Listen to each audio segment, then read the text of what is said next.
GST 2.0 क्या सिर्फ एक इल्यूजन है या एक दिवाली ऑफर? इसके कम होने से आखिर आम जनता को क्या फायदा होगा? दूध, दही, TV, mobile, computer, laptop, grocery, आखिर किन किन चीजों के दाम कम होंगे? हाल ही में गवर्नमेंट ने जीएसटी में काफी बड़े चेंजेस किए, जो कि 2025 अक्टूबर 2025 से इम्प्लीमेंट भी हो चुके हैं। पर इसका एक आम आदमी की लाइफ यानी उसकी ज़रूरतें जैसे रोटी, कपड़ा और मकान पर क्या इफ़ेक्ट होगा, इसी विषय में आज हम बात करेंगे। और फिर हम देखेंगे कि इससे आपकी शेयर मार्केट और इन्वेस्टमेंट्स पर क्या इफ़ेक्ट पड़ेगा। तो चलिए शुरू करते हैं। सबसे पहले बात करते हैं ग्रोसरी की। क्या ये सस्ती होंगी? वेल, कुछ एसेंशियल आइटम्स जैसे सोप, शैम्पू, टूथपेस्ट, इन पर पहले 18% जीएसटी लगता था। लेकिन अब नए रूल्स के बाद ये सिर्फ घटकर 5% ही रह गया है। वहीं पैकेज चपाती, मेडिसिन, दही, लस्सी, पनीर वगैरह पर भी 5% जीएसटी पहले लगता था, जो कि अब बिल्कुल ज़ीरो कर दिया गया है, यानी फ्री। और वहीं पर घी और बटर पर भी 12% से घटाकर 5% जीएसटी कर दिया गया है। तो इसका मतलब तो यही हुआ ना कि ये सभी चीजें अब सस्ती होनी चाहिए। वेल, टेक्निकली तो यही होना चाहिए, बट एक्चुअल मार्केट ऐसे काम नहीं करती। तो रियलिटी में क्या होता है? देखिए कि जीएसटी का रूल अभी बना है, लेकिन सभी कंपनी उसका करोड़ों रुपए का स्टॉक ऑलरेडी मार्केट में पड़ा है पुराने एमआरपी पर। तो कंज्यूमर को तो ये बेनिफिट तभी मिलेगा जब मैन्युफैक्चरर अपने नया बैच लॉन्च डिस्ट्रीब्यूट करेगा मार्केट में नए एमआरपीज के साथ। और कुछ तो हालांकि ऐसे भी होंगे जो पुराने एमआरपीज के साथ भी ज्यादा बेनिफिट ले रहे होंगे अपने प्रोडक्ट्स उसी प्राइसेस पर बेचकर। अब इस सभी प्रोसेस में यानी नया माल डिस्ट्रीब्यूट होने में मार्केट में कम से कम भी 1.5 से 2 महीने लग जाते हैं, और तब जाकर आपको थोड़ा बहुत फर्क दिखेगा। तो ये तो हो गई ग्रोसरी की बात। तो बात करते हैं इलेक्ट्रॉनिक अप्लायंसेस की, यानी हमारे TV, refrigerator, washing machine, AC वगैरह की। इन सब पर पहले 28% जीएसटी लगता था, जो कि अब घटकर 18% रह गया। तो फिर क्या हमें इसमें 10% बेनिफिट मिलेगा, यानी 10% प्राइजेस कम होंगे? वेल नहीं, यहाँ भी थोड़ा सा झोल है, क्योंकि मैन्युफैक्चरर और रिटेलर कभी भी फुल बेनिफिट कंज्यूमर तक पास नहीं करते हैं। वो डिस्ट्रीब्यूशन, ट्रांसपोर्ट, रॉ मटेरियल, इन सब की कॉस्ट में फर्क दिखाकर अपना प्रॉफिट इंक्रीज कर लेते हैं, और आपको पूरा बेनिफिट तो नहीं लेने देंगे। तो हाँ, 10% तो नहीं, बट 5 से 6% आपको इन सब के प्राइस में फर्क दिखेगा। और बड़े बड़े ब्रांड्स जैसे कि एलजी, सैमसंग, वोल्टास, इन्होंने तो ऑलरेडी अनाउंस कर दिया है कि ये दिवाली पर अपने प्राइसेस 5 से 6% कम कर रहे हैं, और हालांकि जब हम ये वीडियो बना रहे हैं तब तक ऑलरेडी हो ही चुके होंगे। लेकिन आपके लैपटॉप और मोबाइल के प्राइसेस में कोई फर्क नहीं पड़ेगा। वो पहले भी 18% जीएसटी उन पर लगता था, और अब भी 18% ही लगेगा। रह गए सिर्फ क्लोथ्स।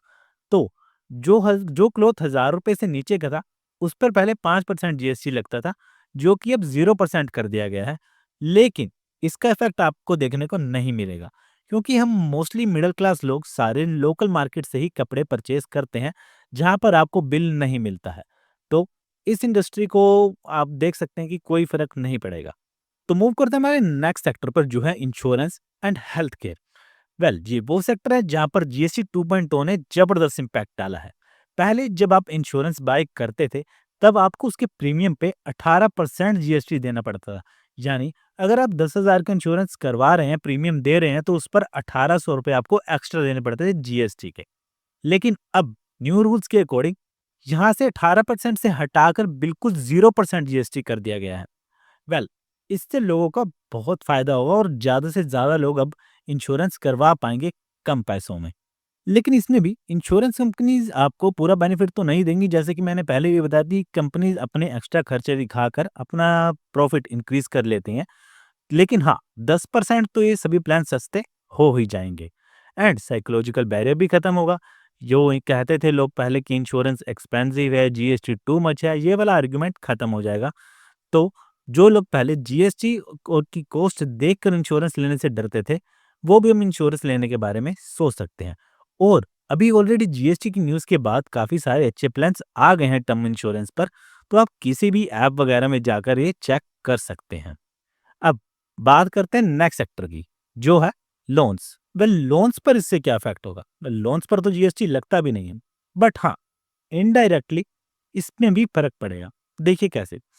पहले कंस्ट्रक्शन मटेरियल्स जैसे सीमेंट पर, स्टील पर, इन सब पर 28% जीएसटी लगता था, जिसकी वजह से घर बनाने की कॉस्ट बहुत ज्यादा हो जाती थी। लेकिन अब न्यू रूल्स के अकॉर्डिंग ये अमाउंट घटाकर 18% तक कर दी गई है। और साथ ही में ईंटें, स्टोन्स और कंस्ट्रक्शन इनपुट्स पर भी सिर्फ 5% जीएसटी रखा गया है। इससे घर बनाने की कॉस्ट डायरेक्ट कम होगी और नेचुरली लोन अमाउंट भी छोटा हो जाएगा आम आदमी के लिए। ये एक डबल बेनिफिट होगा, यानी मटेरियल भी सस्ता होगा और वो ईएमआईज भी उसकी थोड़ी कम बनेगी, मैनेजेबल होंगी। बात करें ऑटोमोबाइल सेक्टर की, जैसे कार और मोटरसाइकिल्स की, तो लग्जरी सिम गुड्स पर भी जीएसटी इंक्रीज हुआ है। इन पर पहले 28% जीएसटी था, जो कि अब 40% हो गया है। लेकिन हाँ, ये सभी कार्स और बाइक्स की बात नहीं कर रहा मैं सिर्फ उन बाइक्स की बात कर रहा हूँ जिनका इंजन 350 सीसी से ज्यादा है, मतलब जो प्रीमियम बाइक्स की कैटेगरी में आती हैं, जैसे हार्ले डेविडसन, कवासाकी निंजा, यानी हाई एंड स्पोर्ट्स बाइक। और सेम ही कार्स में भी जो लग्जरी कार्स हैं, जैसे मर्सिडीज, बीएमडब्ल्यू, इन सब पर अब जीएसटी 40% लगेगा। यानी ये कार्स और महंगी हो जाएंगी, क्योंकि ये लग्जरी में काउंट होती हैं। इन केस अगर आप में से कोई इतना अमीर हो गया और प्राइवेट जेट लेने की सोच रहा है, तो उसमें भी बता दें कि 40% जीएसटी उसमें भी आपको देना पड़ेगा। इसके अलावा सिन गुड्स जैसे सिगरेट, तंबाकू वगैरह पर भी जीएसटी बढ़कर 40% लग गया है, मतलब ये भी और महंगे होंगे। यानी आपकी बैड हैबिट्स आपके फाइनेंस के लिए भी बैड ही हैं। अब थोड़ी बड़ी बात कर लेते हैं कि जीएसटी 2.0 से देश की इकोनॉमी पर आखिर क्या इफेक्ट पड़ेगा। वेल, ऑफिशियल एस्टिमेट्स के हिसाब से जीएसटी रेट कट्स के बाद गवर्नमेंट को अराउंड 48,000 करोड़ का रेवेन्यू लॉस होगा अगले साल। अब सवाल ये, जब इतना बड़ा, इतना ज्यादा लॉस हो रहा है, तो गवर्नमेंट ने ये जीएसटी कम किया क्यों? वेल देखिए, इंडिया में टैक्सेस ऑलरेडी ग्लोबल स्टैंडर्ड के हिसाब से ज्यादा थे, तो ये स्टेप एक करेक्शन है, ये गिव अवे नहीं है। यानी गवर्नमेंट ने ये बैलेंस आउट किया है, ऐसा नहीं कि कुछ बहुत ही बड़ा ऑफर दे दिया हो। दूसरा, गवर्नमेंट ने ये टैक्स रिड्यूस करके डिमांड को स्टिमुलेट करने की स्ट्रेटेजी अपनाई है।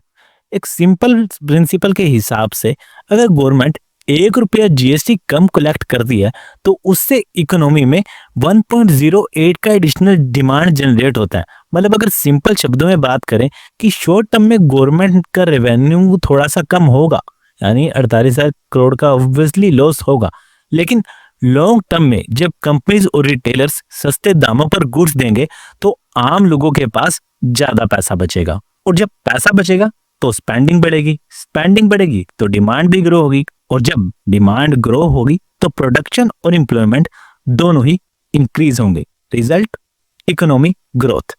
अब गवर्नमेंट की कैलकुलेशन ये है कि इन जीएसटी रेट कट से आने वाले टाइम में कंज्यूमर डिमांड 2 लाख करोड़ तक इंक्रीज हो जाएगी। और मोदी जी का क्या टारगेट है? उनका टारगेट है अगले 5 साल में इंडिया को वर्ल्ड की टॉप 3 इकोनॉमी में डालना। और वो कब होगा? जब आपकी जीडीपी ग्रोथ होगी। और जीडीपी कैसे ग्रो होगी? जब कंज्यूमर डिमांड और इन्वेस्टमेंट बढ़ेगी। और देश की इकोनॉमी के साथ साथ मेरी इकोनॉमी भी तभी इंक्रीज होगी जब आप इस चैनल को सब्सक्राइब करेंगे, तो जल्दी से वो भी कर दीजिए। मूव करते हैं हमारे नेक्स्ट सेक्टर पे। इससे शेयर मार्केट पर क्या इफेक्ट पड़ेगा? जैसे कि मैंने ऊपर भी बताया कि जब कंजम्पशन गुड्स और एसेंशियल आइटम्स पर टैक्स कट हुआ है तो लोगों की जेब में थोड़ा सा पैसा आएगा, और जब लोगों के पास पैसा थोड़ा सा बचना शुरू होगा तो लोग भी अपनी लग्जरीज और बाकी चीजों पर थोड़ा सा ज्यादा इन्वेस्ट करेंगे, थोड़ा सा ज्यादा स्पेंड करेंगे, जिससे कि बाकी कंपनियों के रेवेन्यूज और अर्निंग्स भी इंक्रीज होंगी। और जब इन लिस्टेड कंपनीज के रेवेन्यू और प्रॉफिट्स इंक्रीज होंगे तो ऑब्वियसली शेयर मार्केट में भी थोड़ी ग्रोथ होगी, तो ये सब शेयर मार्केट के लिए भी एक पॉजिटिव साइन ही होगा। तो ओवरऑल इन न्यू जीएसटी रूल से शेयर मार्केट पर इनडायरेक्टली बट पॉजिटिव इफेक्ट देखने को मिलेगा। तो दोस्तों, देखा जाए तो जीएसटी 2.0 आम आदमी के लिए एक मिक्स्ड बैग है। डेली ग्रोसरीज और एसेंशियल आइटम्स पर बहुत कम या फिर कहीं ना के बराबर ही प्राइजेस कम होंगे, बट हाँ, आपको इंश्योरेंस, हेल्थ केयर में थोड़ा सा बेनिफिट देखने को मिलेगा, और होम लोन लेने वालों को भी थोड़ा रिलीफ मिलेगा। एंड इकोनॉमी और शेयर मार्केट भी पॉजिटिव ही दिखेंगे आने वाले टाइम में। लेकिन ऑब्वियसली हर कैटेगरी में उतना डिस्काउंट नहीं मिलेगा जितना जीएसटी रेट से लग रहा है। तो आई होप आपको ये सब क्लियरली समझ आ गया होगा कि आम आदमी की लाइफ पर जीएसटी 2.0 से आखिर क्या फर्क पड़ने वाला और क्या नहीं। और अगर ये वीडियो आपको सच में अच्छी लगी और हेल्पफुल लगी है तो हम इस वीडियो को लाइक और हमारे चैनल को सब्सक्राइब जरूर करिएगा।